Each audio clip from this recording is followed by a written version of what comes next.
Hello friends, ఆదివాసీ వేదిక channel చూస్తున్న ప్రతి ఒక్కరికి నా హృదయపూర్వక నమస్కారం. ఫ్రెండ్స్, ఈరోజు మీకు తెలియజేసేది ఏమనగా ఆదివాసీ లంబాడీలపై ఒక యుద్ధం జరుగుతుంది. అది మన సోయం బాబురావు మరియు తెల్ల వెంకట్రావు గారు వారు సుప్రీంకోర్టులో కేసు వేయడం జరిగింది. ఈ కేసు సందర్భంగా లంబాడీ ప్రజలు, లంబాడీ సోదరులు, లంబాడీ నాయకులు మన ఆదివాసీ నాయకులపై, సుప్రీంకోర్టు కేసు వేసిన నాయకులపై ఈరోజు వారు అనుచిత వ్యాఖ్యలు చేయడం జరుగుతుంది.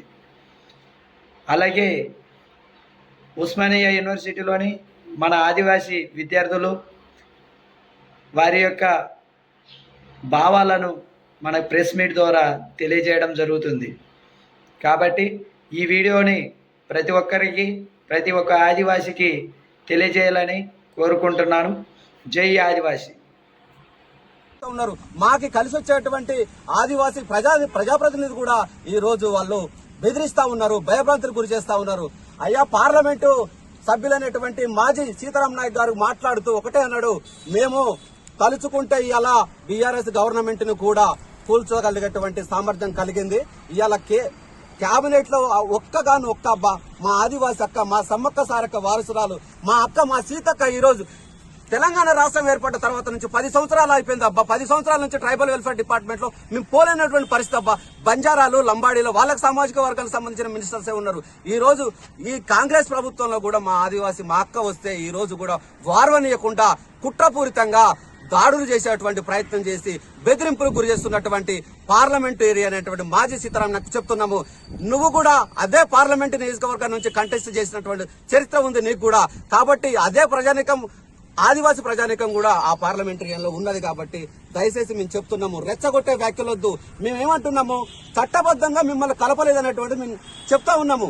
మేమేమంటున్నాము, మీ దగ్గర 76లో కలిపినటువంటి చట్టం ఏమున్నది, అది 108 యాక్ట్ అని మీరు చెప్తున్నారు. 108 యాక్ట్ అనేటువంటిది అది only area removal restriction act మాత్రమే. కానీ ఎక్కడ కూడా మీకోసం ఒక కమిటీ కూడా వేయలేదు, ఒక ఆంథ్రోపాలజికల్ సర్వే జరగలేదు, ఒక రాష్ట్రపతి గెజిట్ కూడా నోటిఫికేషన్ ఇవ్వలేదు.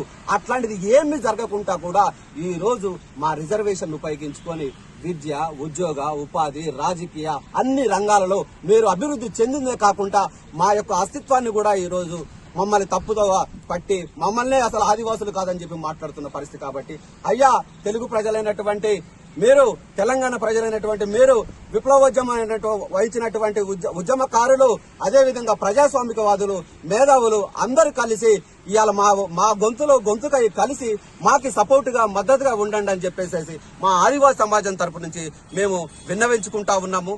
దయచేసి ఎవరైనా సరే ఒక్కసారి ఆలోచించండి, ఆదివాసుల పరిస్థితి ఎట్లున్నది. ఇప్పటి వరకు కూడా ఐఏఎస్ లేడు, ఐపీఎస్ లేడు, ఇప్పటి వరకు కూడా గ్రూప్ 1 స్థాయిలో కూడా మా ఉద్యోగస్తులు ఎవరూ లేనటువంటి దౌర్భాగ్య పరిస్థితి. కాబట్టి చేతులెత్తి దండం పెడుతున్నాము. ఈ ఒక్కసారైనా సరే వాళ్ళు నిజంగా కలిపి ఉంటే మాత్రం మేము యాక్సెప్ట్ చేస్తాం. కాబట్టి కలపలేదు ఇంకా, అయినా కూడా ఇంకా 50 సంవత్సరాలు మమ్మల్ని వెనక నెట్టబోయబడ్డారు. కాబట్టి ఈ యొక్క సుప్రీంకోర్టు అంశం విషయంలో మేము ఎక్కడ కూడా రెచ్చగొట్టే వ్యాఖ్యలు చేయట్లేదు. ఏదున్నా న్యాయ పోరాటం చేస్తున్నాము.